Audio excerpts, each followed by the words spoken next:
Episode 7 में हम देखते हैं सांगजी की मोमो से कह रही होती है दुआन को कमरे में ले जाओ। अब सांगजी दुआन को अंदर लेकर आती है और कपड़े चेंज करने के लिए देती है। थोड़ी देर बाद सांगजी अपने रूम से बाहर निकलती है तो देखती है दुआन अभी तक सोया नहीं है। वो उसके पास आकर पूछती है तुम सोए क्यों नहीं।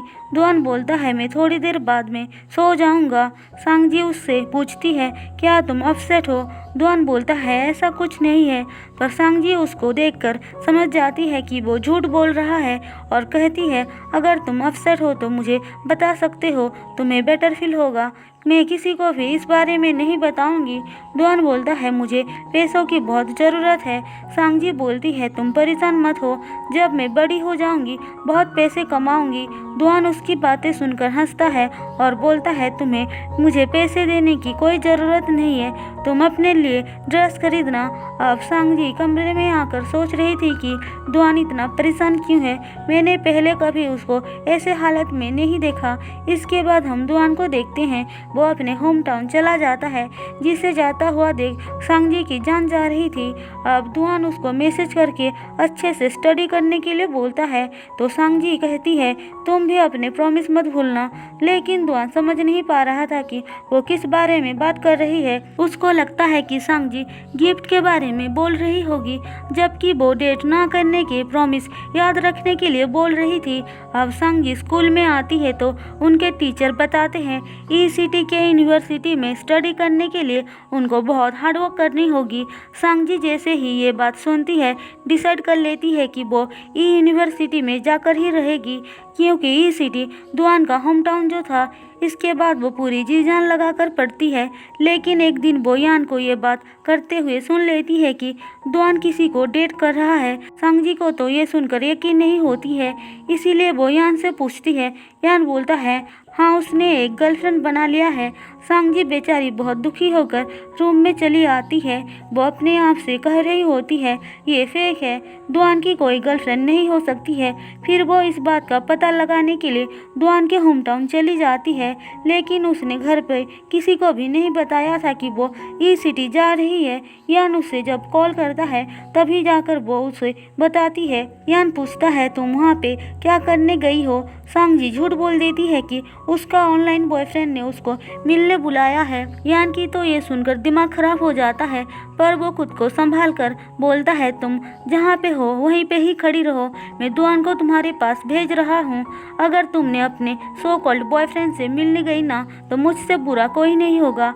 फिर वो अपने पेरेंट्स को भी इस बारे में बता देता है, जो सुनकर वो लोग भी उसको कॉल करके बोलते हैं तुमने प्रॉमिस किया था इन सब चीज़ों से दूर रहने के लिए, तो फिर ये सब क्या है। अब उसकी मॉम सांगजी को समझाती है कि उसे एयरपोर्ट से बाहर नहीं जाना है। तभी उसको दुआन का कॉल आता है। वो फ़ोन कट करके दुआन से बात करती है। दुआन पूछता है तुम कहाँ पे हो। सांगजी अपना लोकेशन बताती है। अब थोड़ी देर बाद दुआन उसको लेने आता है, लेकिन उसके साथ एक लड़की भी आई थी, जिसको देखकर सांगजी को यकीन हो जाती है कि सच में दुआन की गर्लफ्रेंड है। वो अपने मन ही मन सोच रही होती है कि तुमने प्रॉमिस क्यों तोड़ दिया। फिर वो रोने लगती है। दुआन उसे समझाता है कि उसको ऐसे अकेले नहीं आना चाहिए था, उसे सिर्फ अपने स्टडी पे ध्यान देना चाहिए। सांगजी दुआन और उस लड़की को साथ में देखकर बहुत रोती है। इसके बाद वो अपनी सिटी वापस आ जाती है, जहाँ पे यान उसके लिए वेट कर रहा था। सांगजी यान को गले लगाकर फुट फुट कर रोती है। यान उसको चुप करवाने का बहुत ट्राई करता है, पर वो रोई ही जा रही थी। अब थोड़ी देर बाद वो दोनों घर आते हैं, जहाँ पे उसके पेरेंट्स ऐसे प्रेटेंड करते हैं जैसे कुछ हुआ ही नहीं था। इसके बाद एपिसोड 7 खत्म होता है। एपिसोड 8 में हम देखते हैं सांगजी के अंदर जाने के बाद उसकी मॉम यान से कहती हैं डिनर के बाद हम उससे इस बारे में बात करेंगे, पर यान उनको मना कर देता है और बोलता है मैंने उसको अच्छे से समझा दिया है। उसकी मॉम पूछती है क्या दुआन ने उसके बॉयफ्रेंड को देखा। यान बोलता है दुआन ने बताया वहाँ पे कोई नहीं था, मुझे लगता है वो सिर्फ इमेजिन करके वहाँ पर चली गई थी कि उसका एक बॉयफ्रेंड है, जैसे वो बचपन में करती थी। सब कुछ सुनने के बाद उसकी मॉम बोलती है उसके सामने ऐसे प्रिटेंड करेंगे जैसे कि कुछ हुआ ही नहीं था। तो उसे अनकंफर्टेबल फील नहीं होगी। वहीं दूसरी तरफ हम सांगजी को देखते हैं, वो दुआन के सारे गिफ्ट्स वगैरह को एक बॉक्स के अंदर डाल देती है। वो अब दुआन से गिव अप कर चुकी थी। अब 2 सालों के बाद का सीन दिखाया जाता है। हमें पता चलता है सांगजी ये यूनिवर्सिटी में स्टडी कर रही है और उसकी 3 न्यू फ्रेंड्स हैं जिनका नाम सैंग, यूसिन और वांग होता है। हम देखते हैं सांगजी उन लोगों के साथ बहुत खुश है। अब वांग के साथ एक लड़का आता है जो उसकी बुक उठाने में हेल्प कर रहा था। उस लड़के का नाम मिंग होता है। वो उनके कॉलेज का ही एक स्टूडेंट था। अब सैंग उसको अपने बर्थडे पार्टी पे इनवाइट करती है और मिंग मान भी जाता है। इसके बाद वो सब बर्थडे पार्टी सेलिब्रेट करने के लिए क्लब में आते हैं जहाँ पे दुआन भी था, लेकिन बहुत सारे लोगों के बीच होने की वजह से वो दोनों एक दूसरे को देख नहीं पाते हैं।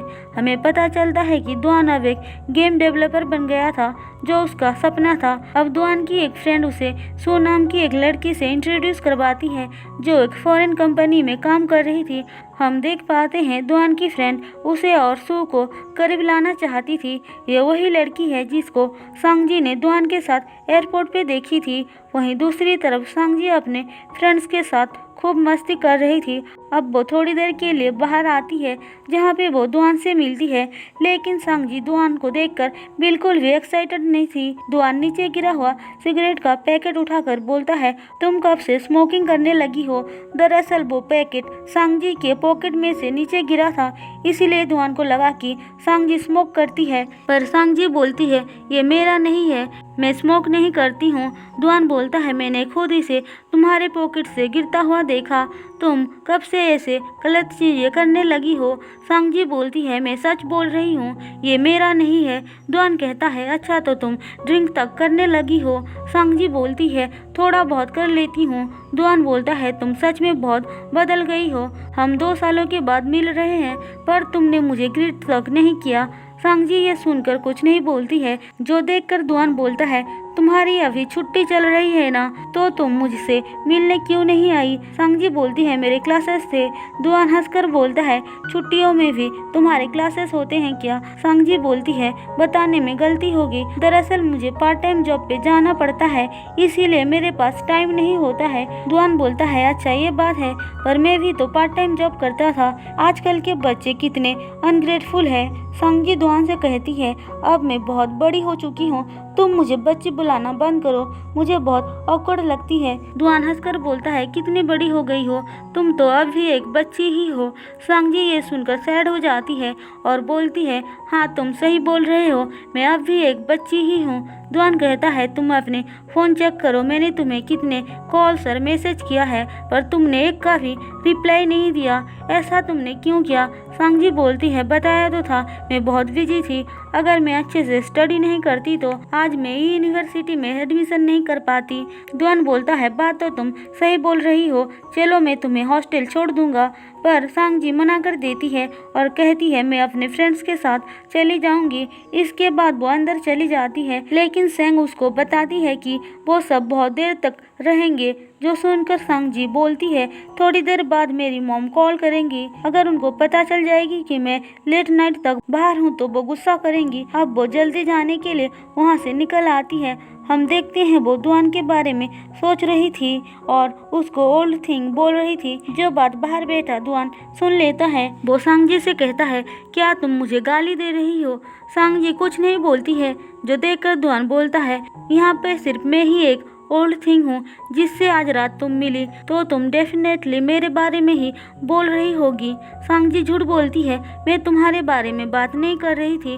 दुआन बोलता है तो फिर किसके बारे में कर रही थी? सांगजी कहती है तुम्हें जानने की कोई ज़रूरत नहीं है। फिर वो वहाँ से जाने लगती है और दुआन उसे रोककर बोलता है तुमने कहा था तुम अपने फ्रेंड्स के साथ जाने वाली हो, तो फिर ये क्या है? चलो आज तुम्हें ये ओल्ड थिंग कैंपस छोड़कर आएगा। इसके बाद वो उसे छोड़ने जाता है। वो सांगजी को समझाता है कि उसको स्ट्रेंजर्स के साथ ड्रिंक नहीं करना चाहिए। सांगजी बोलती है वो सब मेरे ही यूनिवर्सिटी के बच्चे हैं। दुआन उससे अच्छे से बात ना करता हुआ देख बोलता है क्या मुझसे कोई गलती हो गई है बच्ची? सांगजी उसे बच्ची बुलाता हुआ देख बोलती है मुझे जब तुम बच्ची बुलाते हो तो अच्छा नहीं लगता है। दुआन बोलता है मैं तुमसे 5 साल बड़ा हूँ। सांगजी बोलती है, मैं अभी बड़ी हो चुकी हूँ, अगर तुम मुझे बच्ची बुलाओगे तो अनकंफर्टेबल फील होगी, इसीलिए ऐसा बोल रही हूँ। दुआन बोलता है, ठीक है, मैं समझ गया।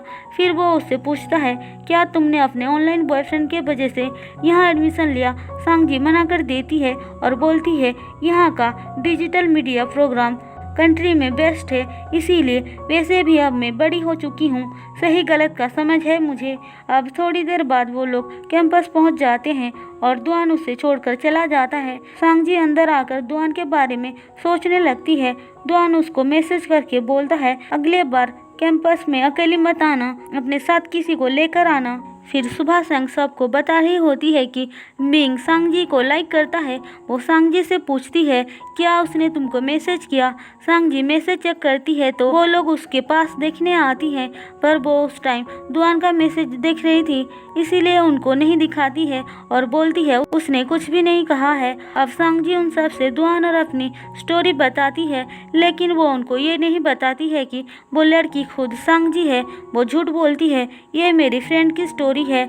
सब कुछ सुनने के बाद सैंग बोलती है, क्या तुम्हारी फ्रेंड अब भी उसको पसंद करती है? सांगजी बोलती है, ऐसा तो नहीं लगता है। यूसिन बोलती है, तब तो सब कुछ सही है। तुम्हारी फ्रेंड अगर उसको पसंद नहीं करती है तो उसके साथ फ्रेंड बनकर रहना चाहिए। वैसे अब तुम्हारी फ्रेंड को टेंशन किस बात की है? सांगजी कहती है, उसे डर है कि वो लड़का अब भी उसको अपनी यंगर सिस्टर ही समझ रहा होगा, तो तब क्या होगा? सैंग बोलती है, तब तो डेफिनेटली उस लड़के की अब एक गर्लफ्रेंड होगी। सांगजी को ये सुनकर अच्छा नहीं लगता है और इसी के साथ एपिसोड 8 खत्म होता है। दोस्तों, अगर आपको मेरी एक्सप्लेनेशन पसंद आई हो तो चैनल को सब्सक्राइब और वीडियो को लाइक जरूर कर देना।